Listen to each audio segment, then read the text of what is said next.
She wasn't just cheating on him. She was leading a double life that could destroy them both. When love turns into betrayal and danger, how far would you go to uncover the truth? The work party is in full swing at a high-rise hotel in downtown Chicago. But I, Michael Carter, can't shake the feeling that something is wrong. I'm 44 years old, a senior project manager at a large tech company, and usually the kind of guy who enjoys these events.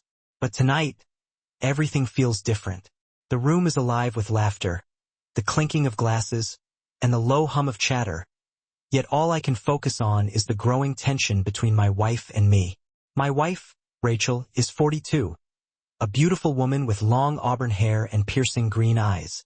She's always been the type of woman who lights up a room, and tonight is no exception. But there's a distance in her gaze, a wall that seems to have risen between us. For the past few months, we've been drifting apart, and tonight it feels like an invisible barrier separates us, stronger than ever. I'm standing by the bar, nursing a glass of whiskey, watching Rachel from across the room. She's laughing at something my boss, David Miller, said, her hand resting lightly on his arm. It's not just a friendly touch. It's something more, something intimate. A knot tightens in my stomach. David, my boss, is an influential and charismatic man in his early 50s, always the life of the party and someone I've always respected, even admired. But seeing my wife this close to him, I can't help but feel a growing sense of dread.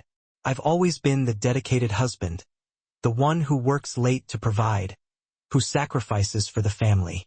I've been with Rachel since we were both in college, and together we've built a life here in Chicago. But lately, I felt like a stranger in my own home. Rachel, once so open, loving, and full of warmth, has become distant and secretive. She spends more time out of the house, claiming it's just errands or catching up with friends. But I know better. The change in her behavior is palpable, and I've tried to ignore it, to convince myself that it's just a phase. But deep down, I know something is wrong. People always say we're the perfect couple. Our friends, family, even our neighbors in our suburban home in the North Shore area of Chicago see us as this idyllic pair with the perfect marriage, the perfect life. But they don't see what happens behind closed doors. They don't feel the coldness in her touch or notice the way she avoids my eyes when we talk. It's like she's here but not really. And tonight that distance feels more pronounced than ever. The party continues around me, but I'm trapped in my thoughts, trying to figure out where it all went wrong. Was it me? Have I been too consumed by my work? Have I neglected her as a project manager? My job often demands late nights and long hours, but I thought she understood that it was all for us, for our future. Now I'm starting to wonder if I've been blind to what's been happening right in front of me. As the night wears on, I see David approaching me. A confident swagger in his step, he's always been a man who commands attention, someone who knows exactly what he wants and how to get it. There's a smirk on his face, the kind that makes my skin crawl. He pulls me aside, his voice low and conspiratorial. "I'm taking your wife on vacation tomorrow," he says, as if it's the most natural thing in the world. "And you're not going to say a word about it. If you do, you're fired." For a moment, I'm frozen. I can't comprehend what he just said. The words hang in the air like a challenge, and my heart pounds in my chest. My mind is reeling before I can respond. Rachel steps in. Her voice is calm, almost cheerful.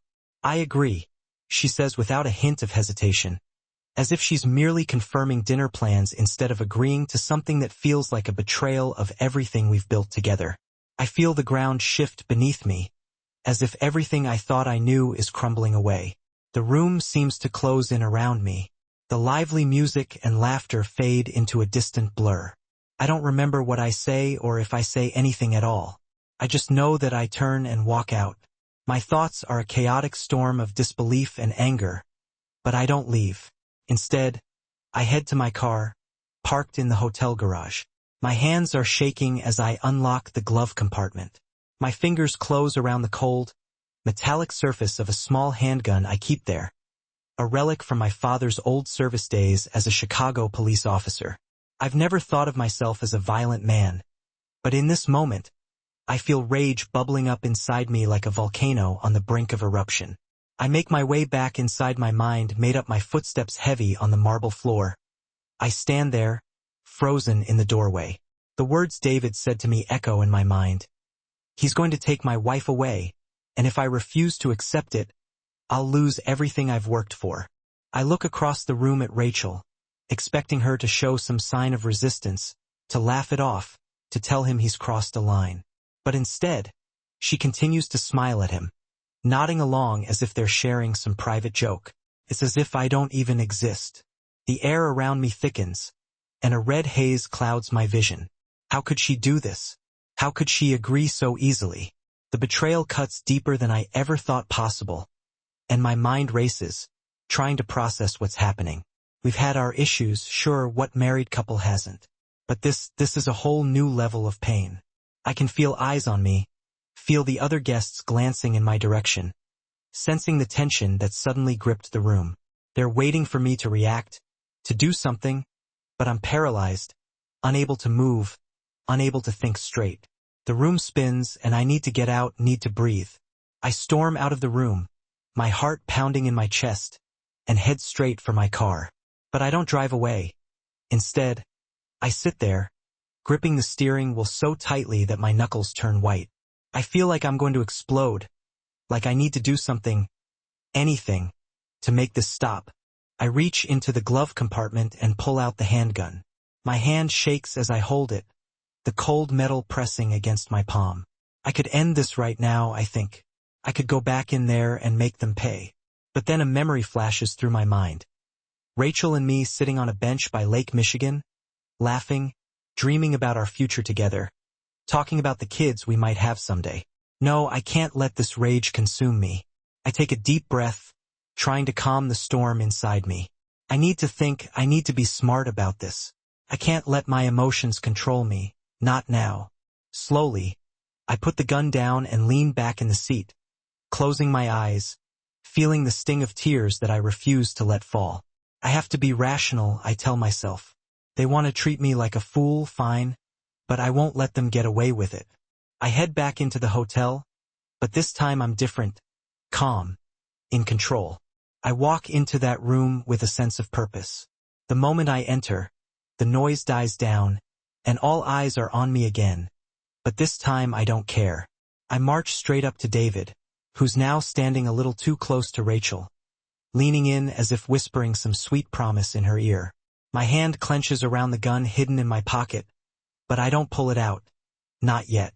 I won't let you do this, I say, my voice low but firm, my eyes locked on his. David looks at me with that same smirk, but for a brief second, there's a flicker of something else in his eyes, doubt, maybe fear. And what exactly are you going to do about it? He taunts, his voice dripping with condescension. The room is dead silent, everyone holding their breath. I can feel the tension pressing down on me, suffocating, but I keep my face neutral. Let's find out, I reply, my voice steady, though every fiber of my being screams at me to lash out, to make them both pay.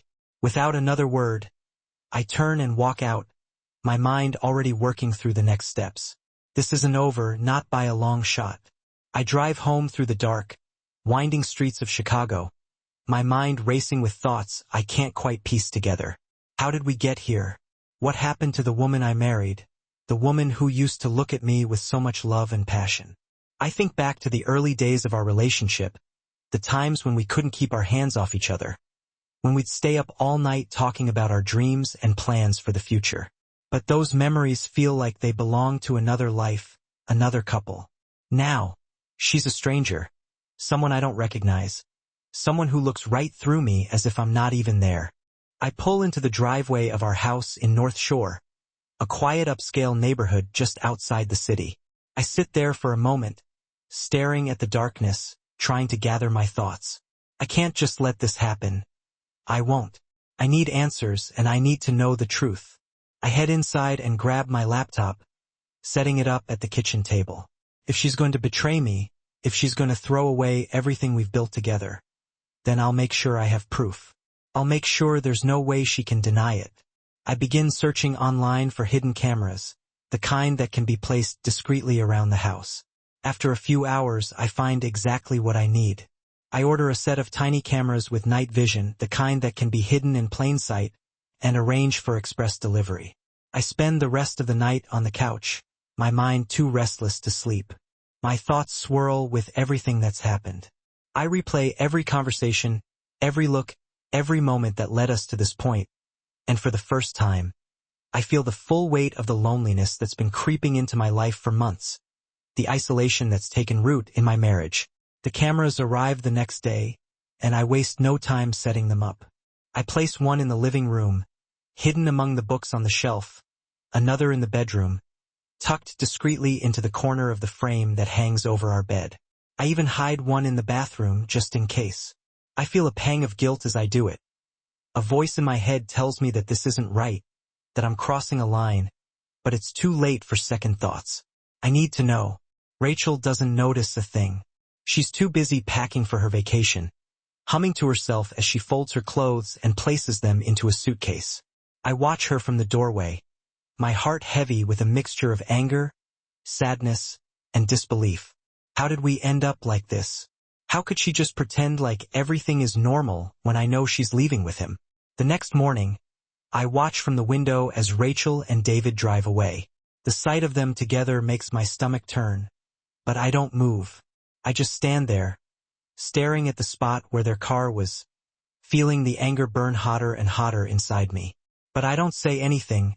I just wait. The cameras are in place, and now all I have to do is wait and watch. Over the next few days, I spend every waking moment glued to my computer screen, watching the footage from the cameras. At first, there's nothing, just her moving about the house, doing ordinary things. She talks on the phone, texts friends, and even watches TV, like everything is perfectly normal. But then, on the third night, it happens. David shows up.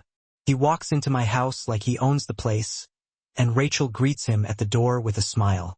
I watch as she throws her arms around him, pulling him into a kiss that's all too familiar, too intimate, and I feel something inside me snap. Can't look away. I watch as they make their way to the bedroom, as they undress each other, their bodies entwined on the bed that I once shared with her. The rage that builds inside me is unlike anything I've ever felt before, a burning fury that threatens to consume me. But I don't let it. I stay calm. I need to see this. I need to burn every moment of this betrayal into my memory, so that there's no denying what's happening. I take screenshots, record the videos, save every single detail. I create a file, a dossier of evidence that I'll use when the time comes. I'll make them pay for this. I'll make them regret thinking they could treat me like a fool. But as I continue to watch, I start to notice something else. David isn't just having an affair with my wife. There's something more. The way he talks to her, the way he directs her, it's as if he's controlling her, manipulating her. I see the way he whispers in her ear, how she listens intently, nodding in agreement. It's like he's planning something that goes beyond their secret meetings. I dig deeper, pulling up his financial records, searching through online databases. I hack into his emails, trace his transactions, and what I find chills me to the bone. He's involved in something illegal, something far more dangerous than just an affair.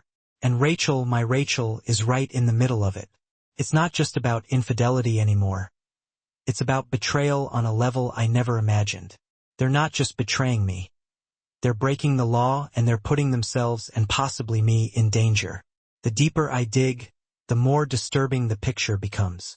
I discover bank transactions linked to offshore accounts, hidden payments from shady businesses, and encrypted emails that mention shipments, drop-off points, and coded phrases that hint at something far more sinister. My wife isn't just caught up in an affair. She's involved in whatever illegal operation David has been running. The realization hits me like a punch to the gut, knocking the wind out of me. This isn't just about them betraying me. It's about them being entangled in something that could destroy us all. I spend the next few days gathering every piece of evidence I can find, compiling it into a comprehensive report. Feels like I'm preparing for a war, and in a way I am. I record every conversation they have, every time he steps into my house, every kiss, every touch. I take screenshots of bank statements, emails, text messages, and any piece of information that connects them. I document everything, creating a file so detailed that there's no way they can deny it. But the more I uncover, the more I start to unravel. The tension is eating away at me, making it impossible to sleep, to eat, to function. My hands shake whenever I look at the footage, and every time I hear Rachel's voice on the recordings, my heart feels like it's being torn into two. I want to confront her, to demand answers, to scream at her for what she's done. But I know I can't, not yet. I need to keep my head clear. I need to stay focused. Then one night I decide that I can't wait any longer. I need to face her. I wait for her to come home, my heart pounding in my chest, adrenaline coursing through my veins. When she walks through the door, I'm standing there waiting for her in the dimly lit hallway. "Michael, what are you doing up so late?" she asks, her tone casual, as if everything is normal, as if she hasn't been sneaking around behind my back. "I know," I say, my voice cold, detached. "I know about you and David. I know about everything." For a moment, there's silence. Then she sighs, her shoulders slumping, as if she's relieved that the secret is finally out. "You don't understand," she says, and there's an edge of defiance in her voice. "You have no idea what you're talking about. Don't lie to me." I snap, my anger boiling over. "I've seen the footage. I've read the emails. I know what you've been doing." She meets my gaze, her green eyes hard and unyielding, and suddenly she's not the woman I married. "You've been spying on me," she spits, her voice filled with venom. "How dare you? How dare I?" I repeat, incredulous.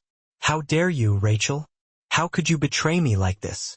"I didn't betray you," she shouts back, and for the first time, I see real emotion in her eyes, fear, anger, guilt. It's all there. "You betrayed me. You were never there for me. You were always working, always too busy to see what was happening right in front of you." Her words cut deep, but I refuse to let them weaken me. "This isn't about my work, Rachel. This is about you and David, about the lies, the secrets, the criminal activities you're both involved in." She opens her mouth to protest, but I cut her off, stepping closer. My voice barely more than a whisper, I say, "I have everything, the videos, the bank transactions, the emails. It's all there. I could take it to the police right now." I expect her to break down, to plead with me, to beg for forgiveness.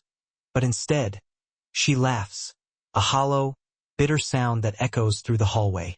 "You think you're so clever, don't you?" she says, shaking her head. "You think you've got it all figured out, but you don't know the half of it." I take a step back, uncertainty creeping into my mind. "What are you talking about? David isn't just using you," she says, her voice dripping with bitterness. "I've been helping him. I've been part of it from the start, and you're not going to stop us." The confession leaves me stunned, my mind reeling.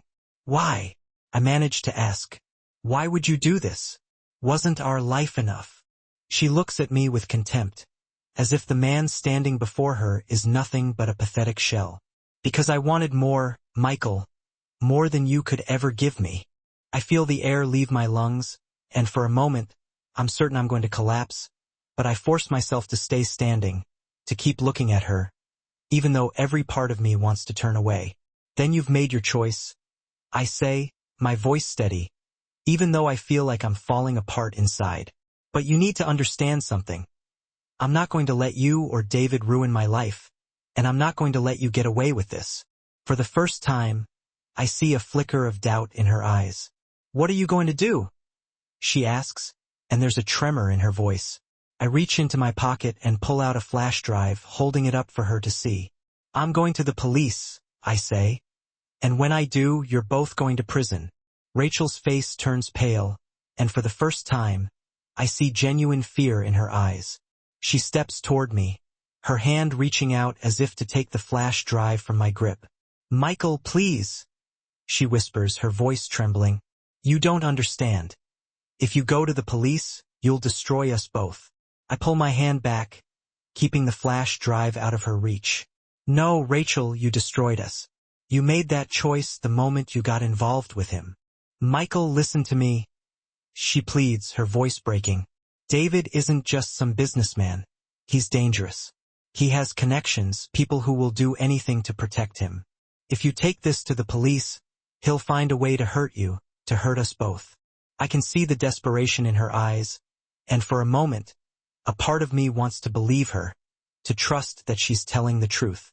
But I can't afford to be naive anymore. You should have thought about that before you got involved. I say, my voice cold and resolute. Now it's too late. I turn and walk away, leaving her standing in the hallway, her face twisted in a mix of fear and anger. I can feel her eyes on me as I head out the door, but I don't look back. I can't. If I do, I know I'll falter. I drive straight to the police station, my heart pounding with every mile. I keep telling myself that this is the right thing to do, that I need to see this through.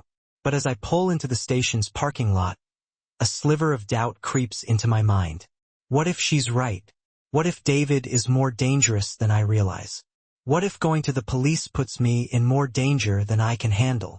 I sit there for a long time, gripping the steering wheel, my thoughts spiraling.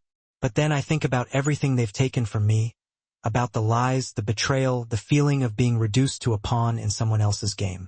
And I know I can't turn back now. I have to see this through. I step out of the car, clutching the flash drive in my hand, and make my way into the station. The place is bustling with activity. Officers talking, phones ringing, papers being shuffled. But all I can focus on is the officer sitting at the front desk. I walk up to him, my heart hammering in my chest. I need to speak with someone about a crime. I say, my voice hoarse and strained. He looks up, his eyes narrowing. What kind of crime? I hesitate for a moment, the weight of what I'm about to do settling over me like a heavy blanket. It's about embezzlement, money laundering, and organized crime, and I have evidence. The officer's expression changes, his demeanor shifting from disinterest to concern.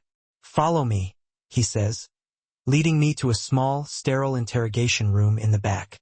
I sit down at the table, waiting, feeling the seconds tick by like hours. Finally, a detective enters, a woman with sharp eyes and an air of authority. I'm Detective Harris, she says, taking a seat across from me. You said you have evidence of a crime? Yes, I reply, sliding the flash drive across the table toward her. My wife and her boss, David Miller, they've been laundering money through offshore accounts. I have all the evidence on that drive. She takes the flash drive, examining it for a moment before looking back at me. And how did you come by this information? I'm married to one of the people involved.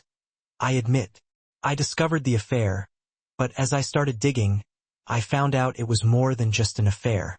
It's a whole operation. Detective Harris leans back in her chair, studying me. You understand that if this information is true, you'll be called to testify, and that this could take months, maybe even years, to fully unravel. I understand. I say, my voice steady. I just want justice. I want them to pay for what they've done. She nods, her expression softening just a bit. We'll look into it, but you need to be prepared for the possibility that this won't end quickly or cleanly. I'll be ready, I say, and for the first time in weeks, I feel a sense of calm wash over me. I've done everything I can. Now it's in their hands. Over the next few weeks, I receive updates from Detective Harris about the investigation. The police launch an official inquiry into David's business dealings, and within days, they uncover enough evidence to bring him in for questioning. Rachel is brought in too, and I watch from a distance as they lead her into the station. Her face is pale, her eyes hollow. I expect to feel satisfaction, maybe even a sense of closure, but instead, all I feel is emptiness. The life we built together, the dreams we shared, it's all gone, shattered beyond repair. The day David is arrested is the day I know there's no going back. The story hits the news. Tech CEO arrested in money laundering scandal. And soon, everyone knows the truth. My phone rings nonstop, friends, colleagues, even family, all wanting to know what happened. But I don't answer. I can't. One night, as I'm sitting alone in the darkened living room, I receive a call from Detective Harris. We got him, she says. He's not going to see the light of day for a long time. Your wife, Rachel, she's cooperating with the investigation. It'll help her case, but she'll still face charges. Thank you, I managed to say, my voice barely a whisper. You did the right thing, she replies. It's not easy, but you did the right thing. The weeks that follow feel like a blur, a chaotic mix of emotions and unanswered questions. Rachel is out on bail, awaiting her trial, and I've moved out of our house and into a small apartment in the city. I can't stay in that place anymore. Every room, every corner holds too many memories, too many reminders of the life we once had. The life that, in truth, was nothing more than an illusion. One afternoon, I receive a text from Rachel. It's the first time she's reached out since that night. It's a simple message, just 3 words. We need to talk. I don't want to see her, but there's a part of me that needs answers, that needs closure, so I agree. We meet at a small cafe in a quiet neighborhood. When I see her, she looks different, worn down, exhausted, like the weight of everything she's done is finally catching up to her. Michael, she begins, her voice soft and hesitant. I'm so sorry. I stare at her, waiting, letting the silence stretch between us. Why? I finally ask. Why did you do it? Tears fill her eyes, and for the first time in months, I see the woman I fell in love with, the woman who used to be my wife. I don't know, she whispers, her voice breaking. I was so lost, so unhappy, and David, he made me feel alive again. He promised me things I thought I wanted. But I never imagined it would end like this. You had a choice, I say, my voice hard and unforgiving. You always had a choice. I know, she says, tears streaming down her face. And I made the wrong one. I've lost everything. My job, my friends, and you. And I don't know how to make it right. There's no making it right, I reply, my voice steady. You made your bed, Rachel. Now you have to lie in it. She nods, her shoulders slumping as if the weight of my words is too much to bear. Will you ever forgive me? She asks, her voice barely more than a whisper.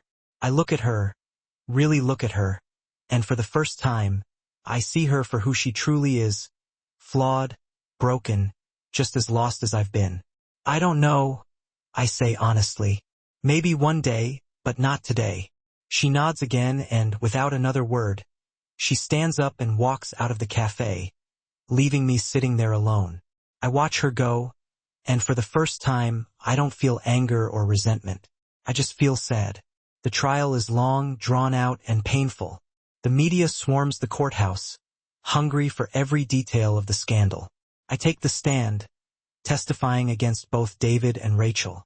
It's the hardest thing I've ever done, standing up there and recounting everything I discovered, every betrayal, every lie. But I do it because I know it's the right thing to do. David is convicted on multiple counts of fraud, embezzlement, and money laundering. He receives a lengthy prison sentence, one that ensures he won't see freedom for a very long time. Rachel, because she cooperated with the investigation and agreed to testify against him, receives a lighter sentence. 5 years with the possibility of parole after 3. I watch as they're led away in handcuffs, and for the first time I feel a sense of closure. It's not the ending I wanted, not the one I imagined when we stood together on our wedding day, promising to love each other for better or worse. But it's the ending we have, the one we both created. Months pass, and life slowly begins to move on.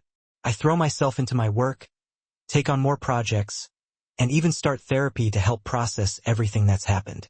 I spend weekends volunteering at a local shelter, trying to rebuild a sense of purpose, a sense of self. One evening, while walking along the shores of Lake Michigan, I come across a bench, the same bench where Rachel and I used to sit back when everything was still good, still simple. I sit down, watching the waves crash against the rocks, and for the first time in what feels like forever, I let myself cry. I cry for the love I lost, for the man I used to be, for the future that will never be. But as the sun sets and the sky turns a brilliant shade of orange and pink, I also feel something else, a sense of hope. Hope that maybe, just maybe, I can start over, that I can find a way to build a life that's worth living, even if it's not the one I envisioned. A year later, I stand on the balcony of my new apartment, overlooking the city. It's not the big house in the suburbs. It's not filled with expensive furniture or fancy decorations, but it's mine. And for the first time in a long time, I feel at peace. The scars are still there, and they always will be, but I've learned that scars are just proof that you've survived, that you've fought and won, even when the odds were against you. As I watch the lights of Chicago flicker to life, I know that I'm ready to move forward. I'm not the same man I was a year ago, and that's okay, because the man I am now is stronger, wiser, and ready to face whatever comes next. And as the city hums with life, I take a deep breath, feeling the cool night air fill my lungs. I'm still here. I'm still standing, and for the first time in a long time, I believe that maybe, just maybe, everything is going to be okay.